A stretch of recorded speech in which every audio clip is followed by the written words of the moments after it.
What happened to the lost colony of Roanoke? This question has echoed through the corridors of American history for more than 4 centuries, a haunting and persistent mystery that refuses to yield its secrets. It is a story that begins with hope and ambition, but ends in an unnerving silence. In the year 1587, a brave company of over 100 Englishmen, Englishwomen, and children made a perilous journey across the vast Atlantic Ocean. They sought to establish a permanent foothold for England in the New World, a place they could call home on a remote island off the coast of what we now know as North Carolina. Their dream was to build a thriving community, a beacon of English presence. When a relief mission finally returned to the island, they found nothing. The settlement was gone. The carefully constructed houses had been dismantled, not burned or destroyed in a violent raid. There were no bodies, no skeletons, no signs of a desperate struggle or a final bloody battle. It was as if the entire population had simply risen from the earth and vanished into the thin, salt-laced air. The only tangible clue left behind was a single enigmatic word carved deep into the wood of a fortress post: Croatoan. What did this cryptic message signify? Was it a destination? Was it a warning? Or something else entirely? The colonists had disappeared, leaving behind a void filled with speculation, theory, and an enduring sense of wonder. The story of the lost colony is more than a historical puzzle. It is a profoundly human drama. It involves real people with names, families, and aspirations. Governor John White, the artist and leader, forced to leave his daughter and granddaughter behind. Eleanor Dare, his daughter, who gave birth to the first English child born in the Americas, Virginia Dare. These were pioneers who faced unimaginable hardships with courage and resolve. The decision to establish a colony on Roanoke Island was not a spontaneous act, but the culmination of a grand and ambitious vision in Queen Elizabeth's court. In the late 16th century, England was an ascending power eager to challenge Spain. Spain had amassed incredible wealth and a sprawling empire in the Americas, and England watched with envy and apprehension. Sir Walter Raleigh, charismatic courtier explorer, championed an English settlement in North America. He argued it would serve multiple strategic purposes, securing a vital piece of the New World for the English crown, and paving the way for expansion and prosperity. A primary goal was a privateering base to launch raids on Spanish treasure fleets laden with gold and silver. This would enrich England, disrupt the Spanish economy, and weaken its military might.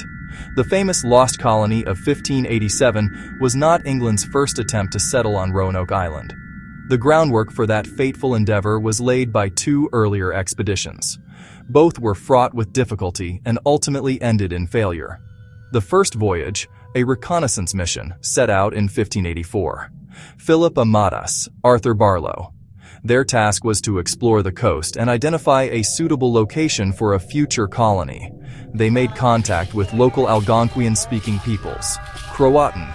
They returned with glowing reports and brought Manteo and Wanchese to London, helping Raleigh secure support. From the start, the venture was plagued by misfortune. One of their primary ships, the Tiger, ran aground on arrival. Much food and gunpowder were ruined. The colonists became heavily reliant on local native tribes for sustenance. Relations were initially cordial.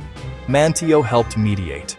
But English demands, arrogance, and disease created tension, and Lane's military mindset made things worse. Violence culminated in an attack. The local chief, Wingina, was killed, destroying remaining goodwill. By spring 1586, the colonists were starving. Then Drake appeared. The beleaguered men abandoned Roanoke. A relief ship arrived to find it deserted and left 15 men with supplies. When colonists returned in 1587, they found no trace of the 15, only one skeleton. Learning from failure, Raleigh and White planned a true community in 1587. Approximately 115 people, including families, set out, 90 men, 17 women, and 9 children. Not just soldiers, farmers, artisans, and laborers intent on putting down roots. Women and children signaled permanence, a city of Raleigh in a new land. Eleanor Dare gave birth on August 18, 1587. Virginia Dare, the first English child in the Americas. Life for the 115 settlers would have been a relentless cycle of hard labor, uncertainty, and adaptation. Their first priority was shelter, repairing cottages and fortifications with axes, saws, and adzes. They cleared land and reinforced the palisade under the humid North Carolina sun. Women prepared food, mended clothes, tended the sick, and cared for children. Cooking over open fires, their diet was monotonous and often meager. They planted English crops like wheat and peas. Many failed in sandy soils and unfamiliar climate. They learned to cultivate corn, beans, and squash, likely with instruction from the friendly Croatoan. Foraging supplemented every meal. Men hunted and fished the sounds. Fish, crabs, oysters. Yet English techniques faltered and ambush risk loomed. Trade in metal tools, copper ornaments, and cloth was a fragile lifeline, subject to mistrust. Every interaction could sour. Misunderstanding was a constant threat. On Sundays, they likely gathered for Protestant services. Comfort in an alien world. But a persistent vulnerability hung over everything. A tiny English island in a vast sea of native cultures. Supplies finite, knowledge limited, future uncertain. Every sunset brought fear of what the night might hold. As the summer of 1587 drew to a close, the colonists faced a grim reality. Food dwindled and winter threatened starvation. They had arrived too late to grow enough. After debate, they agreed. Someone must return to England for provisions, tools, and more people. They insisted only Governor John White could plead their case. He was deeply reluctant. His daughter Eleanor and newborn granddaughter Virginia were there. He wrote they threatened to brand him a coward if he refused. With a heavy heart, he agreed, securing promises to care for his family. They set a plan. Carve the new location on a tree or post. Add a Maltese cross if they left in distress. White promised to return quickly, but England braced for the Spanish Armada. A general stay kept ships in port. Every able vessel was pressed into national defense. His pleas fell on deaf ears. In spring 1588, he secured 2 pinnaces. Their captains chased piracy instead. They fought, lost cargo, limped home. The Armada's great battle delayed him further. Only in 1590 did White secure passage, aboard a privateering vessel. As the coast rose on the horizon, hope and dread filled his heart. On August 18, 1590, Virginia Dare's 3rd birthday, John White stepped ashore. They saw firelight, sounded a trumpet, and waited. Only silence replied. They reached the place of 115 souls. The settlement was gone, not destroyed in a blaze. It had been carefully taken down.